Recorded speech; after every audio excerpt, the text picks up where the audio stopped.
സുഹൃത്തുക്കളെ, നടനും സംവിധായകനും നിർമ്മാതാവും ഒക്കെ ആയിട്ടുള്ള ശ്രീ മേജർ രവിയുടെ പ്രതികരണമാണ് അടുത്തതായിട്ട് അറിയിക്കുന്നത്. പിന്നെ ശ്രീനിവാസനുമായി ശ്രീനിയേട്ടനുമായിട്ട് ബന്ധവും കാര്യങ്ങളും, അദ്ദേഹത്തിൻ്റെ ഭാര്യയും പിന്നെ ശ്രീനിയേട്ടൻ്റെ ഭാര്യയും തമ്മിലുള്ള ഒരു ആത്മബന്ധം, സൗഹൃദം, അത്തരം കാര്യങ്ങളെക്കുറിച്ചൊക്കെ അദ്ദേഹം പറയുന്നുണ്ട്. അദ്ദേഹം ഇവിടെ ഇല്ല, അദ്ദേഹം പിന്നെ കേരളത്തിലില്ല. അതുകൊണ്ട് തന്നെ അദ്ദേഹത്തിന് ഫ്യൂണറൽ ഫംഗ്ഷനിലും ബാക്കിയുള്ളവരെ പങ്കെടുക്കുന്നില്ല എന്നാണ് പറഞ്ഞത്. ശ്രീ മേജർ രവിയുടെ പ്രതികരണം കേൾപ്പിക്കാൻ ഞാൻ അധികം മുഖവരി ഇടുകയും അധികം പിന്നെ അവസാനം ഒരു കൂട്ടിച്ചേർക്കൽ ചേർക്കുകയും ചെയ്ത് കഴിഞ്ഞാൽ സമയം പോകും. ഇനിയും പലരുടെയും അറിയിക്കാനുണ്ട്. സംവിധായകൻ എം എ നിഷാദ്, അതേപോലെ തന്നെ കലൂർ ഡെന്നീസ് സാറ്, നമ്മുടെ മുതിർന്ന ചലച്ചിത്ര പ്രവർത്തകനായിരുന്ന, അതേപോലെ ജോയ് മാത്യുവേട്ടൻ, ഫിലിം ആക്ടിവിസ്റ്റ്, അങ്ങനെ ഒരുപാട് പേരത് അറിയിക്കാനുണ്ട്. അതുകൊണ്ട് നമ്മുടെ മേജർ രവിയുടെ പ്രതികരണത്തിലേക്ക് പോവാം.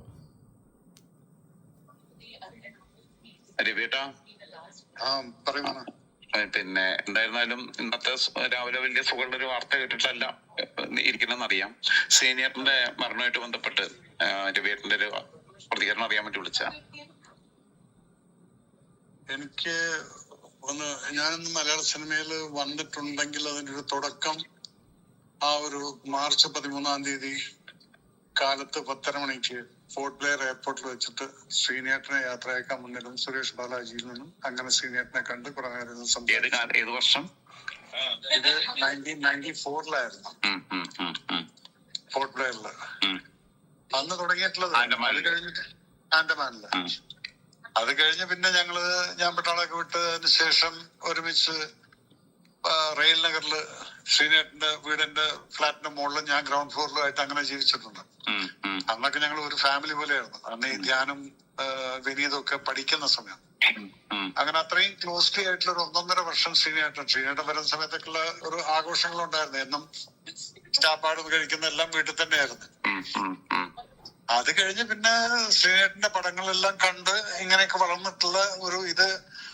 ഇന്നത്തെ ഈ ന്യൂസ് എന്ന് പറഞ്ഞു കഴിഞ്ഞാൽ, സത്യം പറഞ്ഞു കഴിഞ്ഞാൽ മലയാള സിനിമയ്ക്ക് എപ്പോഴും നമ്മൾ പറയും നഷ്ടമാണെന്ന്. പക്ഷെ ഇതൊരു ഭയങ്കര നഷ്ടമാണ്. കാരണം എന്താ വെച്ചാൽ ശ്രീനേട്ടനെ പോലുള്ള ഒരു വ്യക്തി കൊടുത്തിട്ടുള്ള കോൺട്രിബ്യൂഷൻസ്, അദ്ദേഹവും മോഹൻലാലുമായിട്ടുള്ള ആ ഒരു കോമ്പിനേഷൻസ്, ഇന്നും ജനങ്ങൾ ഓർക്കുന്ന കോമഡി സീൻസ് എന്ന് പറഞ്ഞു കഴിഞ്ഞാൽ നമ്മൾ ഇപ്പോഴും പറയും എല്ലാറ്റിനും ഒരു സമയമുണ്ട് ദാസാണ്. അത് ശ്രീനേട്ടന്റെ ആ ഒരു കോമ്പിനേഷനാണത്. അതൊക്കെ ഒരു കുട്ടി വളർന്നു വരുമ്പോഴും അത് എന്തിനാണ് ഈ പറയുന്നതെന്നുള്ള കുട്ടിക്ക് അറിയില്ലായിരിക്കും നാളെ 10 വർഷം കഴിഞ്ഞാൽ.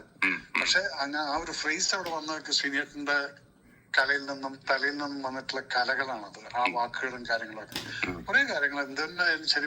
ഞാൻ ചേച്ചിയായിട്ട് എന്റെ വൈഫ് സംസാരിച്ചുകൊണ്ടിരിക്കുമ്പോൾ ഞാനൊന്ന് ഹായ് ഹലോ പറഞ്ഞാണ്. അന്വേഷണം ശ്രീനേട്ടൻ വീണ് ഹോസ്പിറ്റലിൽ നിന്ന് വന്ന ദിവസമായിരുന്നു. പക്ഷെ ഇത്രയും പെട്ടെന്നങ്ങ് പോകുന്നുള്ളത് അബദ്ധമാണ്. കാരണം ശബ്ദം കേട്ട ആളാണ് ഇന്നില്ല എന്നുള്ളത് അറിയണം. അതല്ല, ഇത്രയേ ഉള്ളൂ ജീവിതം. ഇത് നമ്മൾ ഇനിയും ഇങ്ങനെയുള്ള ഓരോ അവസരങ്ങൾ വരുമ്പോഴെങ്കിലും നമ്മൾ മനസ്സിലാക്കണം. ഞാനും രവിയേട്ടനൊക്കെ ആണെങ്കിലും നാളെ സംസാരിക്കാണ്ടാവും എന്ന് പറയാൻ പറ്റില്ല. ഇത് ശ്വസിക്കുന്ന ശ്വാസം എന്ന് പറയുന്നത് എപ്പോ നിൽക്കുന്നു എങ്ങനെ പോകുന്നുള്ള അറിയില്ല.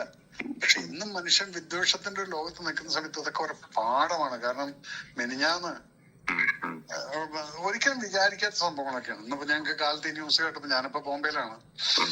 സത്യം പറഞ്ഞ അനിതയും എന്റെ വൈഫും ചേച്ചിയും കൂടെ എപ്പോഴും സംസാരിച്ചുകൊണ്ടിരിക്കുകയാണ് ഡെയിലിയില്. എല്ലാം പോയില്ല. ഇനിയിപ്പോ അതൊക്കെ ഒരു ഓർമ്മകൾ മാത്രമായിട്ട് പോകും. പക്ഷെ ഇത് വെറും ഒരു നഷ്ടമല്ല, ഒരു ഭയങ്കര നഷ്ടമാണ്.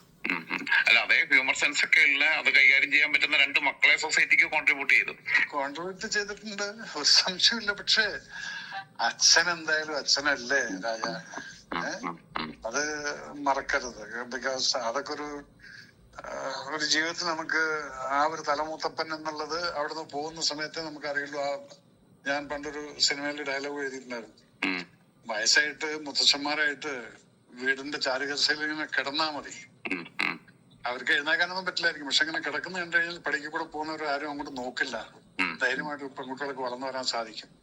അതൊക്കെയാണ് ഇവരെപ്പോലുള്ള ആളുകളൊക്കെ പോകുന്ന സമയത്ത് നമ്മൾ ചോദിക്കും, വയസ്സായിട്ടല്ലേ. പക്ഷെ അതൊക്കെ ഒരു നഷ്ടം തന്നെയാണ്. I feel that. അതെ, ആരോഗ്യ പ്രശ്നങ്ങൾ ഇങ്ങനെ ഉണ്ടായിട്ടില്ലായിരുന്നു എന്നുണ്ടെങ്കിൽ അദ്ദേഹത്തിന്റെ അതായത് ഒരു ആക്ടർ എന്നുള്ളതിനെ നിലയ്ക്ക് ഒരു സ്ക്രിപ്റ്റ് റൈറ്റർ എന്നുള്ള രീതിയിലാണ് മുഖം ഒന്നും കൂടി നമ്മൾ ശ്രദ്ധിക്കുന്നത്. ഒരു സംശയമില്ല, സ്ക്രിപ്റ്റ് റൈറ്റർ ആണ് അദ്ദേഹം. അദ്ദേഹത്തിന്റെ കയ്യിൽ നിന്ന് വരുന്ന സംഭവങ്ങള് പ്രിയേട്ടനൊക്കെ പലപ്പോഴും പറയും. പ്രിയട്ടനും ശ്രീനാഥിനൊക്കെ കൂടെയുള്ള ഒരു കോമ്പിനേഷൻ. ഇവരൊക്കെ ഒരു കലാകാരന്മാരാണ്. റിയൽ ഗോഡ് ഗിവൻ ഗിഫ്റ്റുകളാണ് അവര് സമൂഹത്തിന്. ഒരു സംശയമില്ല. രവിയേട്ടൻ വരുന്നുണ്ടോ? ഇല്ല, ഞാൻ ബോംബെയിൽ ഇപ്പൊ ഇന്നിപ്പോ ഇവിടെ എത്തിയിട്ടേ ഉള്ളൂ. ഞാനിവിടെ ഒരു വേണമെങ്കിൽ ഏതായാലും ഇന്നിപ്പോ അവർക്ക് ക്രീമേഷൻ ഉണ്ടെന്ന് തോന്നുന്നു. നാളെ വന്നതിന് ശേഷം വീട്ടിൽ പോവാൻ. അത്രേ ഉള്ളൂ. ശരി രവിയേട്ടൻ, തിരക്കിലുണ്ടെങ്കിൽ ശരി. പുള്ളി പിന്നെ മേജർ രവിയേട്ടനെ രാവിലെ വിളിച്ചതാണ്. അപ്പോൾ അദ്ദേഹം രാവിലെ വിളിക്കുമ്പോൾ അദ്ദേഹം പിന്നെ സത്യത്തിൽ ഇന്ന് തന്നെ സംസ്കാരം നടക്കും എന്നാണ് ഉദ്ദേശിച്ചിരുന്നത്. പിന്നെ ഇപ്പം നാളെ വരികയാണെന്നുണ്ടെങ്കിൽ ഒക്കെ നാളെ അദ്ദേഹത്തിന് പങ്കെടുക്കാൻ പറ്റും. നാളെയാണല്ലോ സംസ്കാരം നടക്കുന്നത്. എന്തായിരുന്നാലും വളരെ കൃത്യമായിട്ട് കുറച്ചുകൂടി ഡീപ്പായിട്ട് പുള്ളി കാര്യങ്ങൾ പറഞ്ഞു. ഈ ജീവിതത്തിൻ്റെ നിസ്സാരതയെക്കുറിച്ചും ബാക്കിയുള്ള കാര്യങ്ങളെക്കുറിച്ചും അടുപ്പത്തെക്കുറിച്ചും ഒക്കെ തന്നെ പറഞ്ഞു. പിന്നെ ഞാൻ അന്ന് ഫോണിൽ സംസാരിച്ചപ്പം ജസ്റ്റ് ഒരു ഹായ് പറയാൻ പറ്റിയതാണ് എന്നുള്ളത് പറഞ്ഞു. അത്രയേ ഉള്ളൂ. അതിനിടയിൽ നമ്മൾ ഈ തല്ലുകൂടി പിന്നെ പീഡിപ്പിച്ച് ഭ്രൂണഹത്യ നടത്തിയൊക്കെ ജീവിക്കുന്നത് എന്നുള്ളത് ഓർത്താൽ മതി.